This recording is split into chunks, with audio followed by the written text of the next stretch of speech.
కార్యకర్త సోనం వాంగ్చుక్ రెచ్చగొట్టే ప్రసంగాల వల్లే లదక్ లో అల్లర్లు జరిగాయనే అభియోగాలతో ఆయనను పోలీసులు అరెస్ట్ చేశారు. వాంగ్చుక్ ప్రకటనతోనే లేహ్ లో హింసాత్మక ఘటనలు జరిగాయని ఇటీవల కేంద్రం ప్రకటన విడుదల చేసింది. జాతీయ భద్రతా చట్టం 1980లోని పలు సెక్షన్ల కింద వాంగ్చుక్ పై పోలీసులు కేసు నమోదు చేశారు.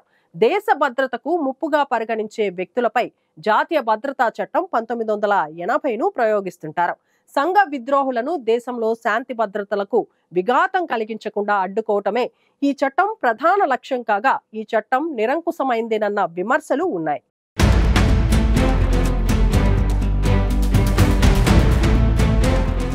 లదాఖ్ లో చోటు చేసుకున్న అల్లర్లకు కారకుడిగా భావిస్తున్న పర్యావరణవేత్త సోనం వాంగ్చుక్ ను పోలీసులు అరెస్టు చేశారు. వాంగ్చుక్ ప్రకటనలతోనే లేహ్లో హింసాత్మక ఘటనలు జరిగాయని ఇటీవల కేంద్రం ప్రకటన విడుదల చేసింది. లదాఖ్ లో కొంతకాలంగా రాష్ట్ర హోదా కోసం జరుగుతున్న ఆందోళనలు హింసాత్మకంగా మారి అల్లర్లకు దారితీశాయి. కేంద్ర ప్రభుత్వ ప్రత్యక్ష పాలనను లదాఖ్ ప్రజలు గత 3 ఏళ్లుగా నిరసిస్తున్నారు.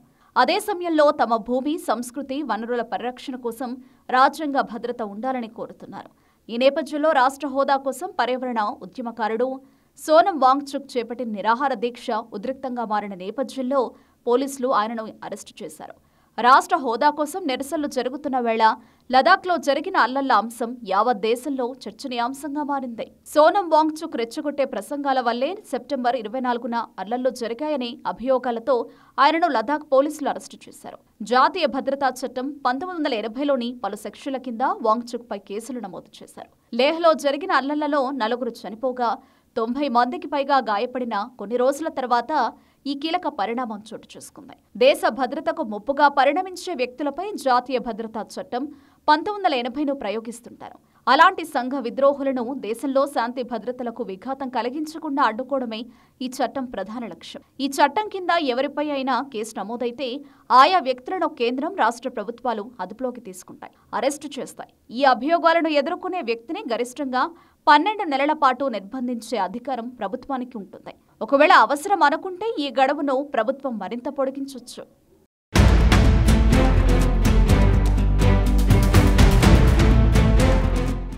జాతీయ భద్రతా చట్టం 1980 చట్టానికి విశేష అధికారం ఉంది. ఈ చట్టం ప్రకారం అభియోగాలు ఏమిటో చెప్పకుండా ఎవరినైనా 10 రోజుల పాటు అదుపులో ఉంచుకునే విశేష అధికారం ప్రభుత్వానికి ఉంటుంది. అవసరమైన సందర్భాల్లో ప్రభుత్వం కఠినంగా వ్యవహరించేందుకు అవకాశం ఇచ్చేలా జాతీయ భద్రతా చట్టానికి విశేష అధికారం ఉంది. అందుకే ఈ చట్టం క్రూరమైన నిరంకుశ చట్టం అనే విమర్శలను ఎదుర్కొంటోంది. 1993లో విడుదలైన ఒక నివేదిక ప్రకారం ఎన్ఎస్ఏ చట్టం కింద అరెస్టైన వారిలో 72.3% మంది సరైన సాక్ష్యాలు లేవనే కారణంతో తదుపరిగా విడుదలైనట్లు వెల్లడైంది. దీంతో ఈ చట్టం నిరంకుశమని దీనిపై విమర్శలున్నాయి. వాస్తవానికి బ్రిటిష్ పాలనా కాలంలో భారతీయులు ఎన్నో రకాల బాధలు, వేధింపులు ఎదుర్కొన్నారు. బ్రిటిష్ పాలకులు తీసుకొచ్చిన నిరంకుశ చట్టాలతో దేశ ప్రజలు అనేక ఇబ్బందులకు గురయ్యారు. 1818లో బ్రిటిష్ పాలకులు అమల్లోకి తెచ్చిన గాల్ రెగ్యులేషన్ 3 ప్రకారం శాంతి భద్రతల పరిరక్షణ కోసం ఎవరినైనా ప్రభుత్వం అరెస్టు చేయొచ్చు. చట్టపరమైన ప్రొసీడింగ్స్ ను కూడా ఫాలో కావాల్సిన అవసరం లేదు. భారత స్వాతంత్ర ఉద్యమకారులను అణిచివేసేందుకు 1919లో బ్రిటిష్ సర్కార్ రౌలట్ చట్టాన్ని అమల్లోకి తెచ్చింది. అనుమానిత వ్యక్తులు ఎవరినైనా అదుపులోకి తీసుకోవచ్చని, అలాంటి వారిని కోర్టు ఎదుట విచారణకు హాజరుపరచాల్సిన అవసరమే లేదని ఆ చట్టంలో ఉంది.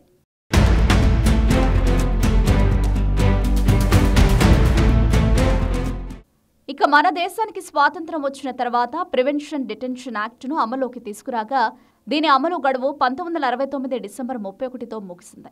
మాజీ ప్రధాని ఇందిరాగాంధీ 1980 సెప్టెంబర్ 23న జాతీయ భద్రతా చట్టంను అమల్లోకి తెచ్చారు. ఈ చట్టం యావత్ దేశానికి వర్తిస్తుంది. ఇందులో 18 సెక్షన్లున్నాయి. వీటిని వినియోగించుకునే అధికారం కేంద్ర ప్రభుత్వంతో పాటు రాష్ట్ర ప్రభుత్వాలకు ఉంది. దేశ భద్రత, విదేశీ సంబంధాలు, శాంతి భద్రతల పరిరక్షణ, నిత్యావసరాలు, అత్యవసర వైద్య సేవల నిర్వహణ వంటి అంశాలతో ముడిపడిన వ్యవహారాల్లో సంఘ విద్రోహులపై ఈ చట్టాన్ని ప్రయోగించొచ్చు.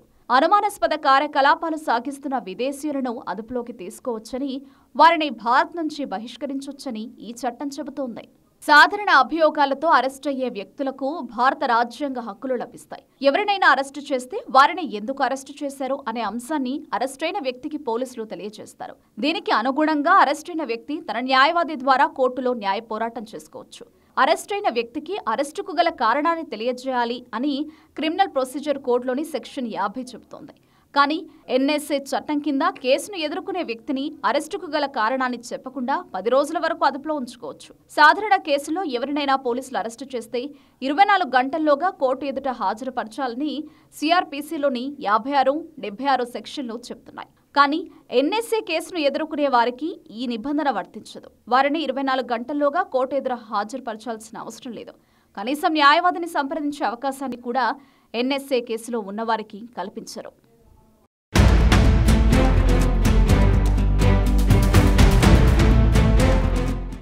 ఇప్పటి వరకు మన దేశంలో ఎంతమందిపై ఎన్ఎస్ఏ కేసులను నమోదు చేశారనే సమాచారం అందుబాటులో లేదు.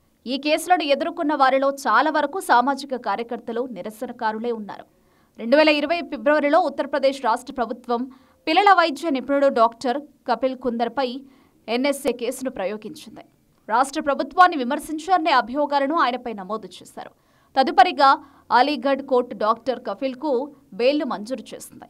ఇక లవ్ జిహాద్ అభియోగాలతో మధ్యప్రదేశ్లోని కాంగ్రెస్ కౌన్సిలర్ అన్వర్ ఖాద్రీపై ఎన్ఎస్ఏ కేసును నమోదు చేశారు. ఉత్తరప్రదేశ్లోని బహ్రీచ్లో అల్లర్లు జరిగిన సమయంలో పలువురిపై ఈ చట్టాన్ని ప్రయోగించారు. 2023 నుంచి పంజాబ్లో ఎంపీ అమృత్ పాల్ సింగ్, ఆయన 9 మంది అనుచరులను ఎన్ఎస్ఏ కింద అరెస్టు చేశారు. మధ్యప్రదేశ్లో గోవధకు సంబంధించిన ఓ వ్యవహారంలో భాగమైన పలువురిపై ఈ చట్టాన్ని ప్రయోగించారు. మొత్తంగా ఎన్ఎస్ఏ కేసులను ఇప్పటివరకు పలువురిపై నమోదు చేయగా వారిలో ఎక్కువగా సామాజిక కార్యకర్తలు, నిరసనకారులే ఉండడం విమర్శలకు తావిస్తోంది.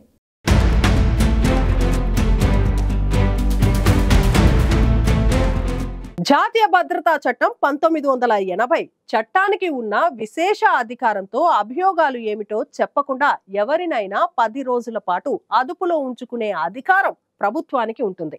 అవసరమైన సందర్భాల్లో ప్రభుత్వం కఠినంగా వ్యవహరించేందుకు అవకాశం ఇచ్చేలా జాతీయ భద్రతా చట్టంలో పేర్కొన్నారు. అందుకే ఎన్ఎస్ఏ క్రూరమైన నిరంకుశ చట్టం అనే విమర్శలను ఎదుర్కొంటుంది.